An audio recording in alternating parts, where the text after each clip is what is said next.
السلام عليكم ورحمة الله وبركاته. يا صراحة وقت التأمل وقت التذكر للحال قبل سنتين، حال الخوف والقلق والهلع والجوع والعطش، نزوح الناس وتشردها في مشارق الأرض ومغاربها، وأنه كيف كان الجيش محاصر في جميع المناطق. الخرطوم سقطت، الجزيرة سقطت، سنجة سقطت، وبعد ذاك ربنا سبحانه وتعالى امتن علينا بالنصر والفضل.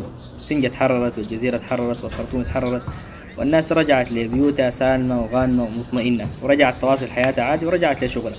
وده كله بفضل ربنا سبحانه وتعالى، ثم عزم الرجال. رجال اختاروا انهم يا اخي يطلقوا الدنيا ويتركوا اهلهم واولادهم وامانيهم واحلامهم وطموحاتهم في الحياة دي، واصطفوا خلف القوات المسلحة ونالوا اجر الشهادة باذن الله. نحسبهم واقل حاجة ممكن نقدمها لهم انه نحن نخلفهم في اهلهم ونقيف على اهلهم واسرهم، خصوصا جايين شهر الخير شهر رمضان.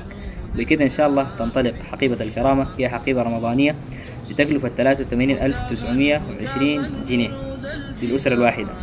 ولكل من عايز يساهم ويتبرع في الحقيبة دي على أرقام الحسابات 39 85 067. للتواصل والاستفسار ورقم الواتساب 096 23 69 713. نسأل الله سبحانه وتعالى مزيد فضل وتوفيق وإعانة. نسأل الله سبحانه وتعالى أن يكون في عون أهل المستضعفين في غرب السودان، في كردفان ودارفور، وأن يعم الأمن والاستقرار في جميع أنحاء الوطن بإذن الله. السلام عليكم ورحمة الله وبركاته. أماما جنود الفداء أعدوا الشباب.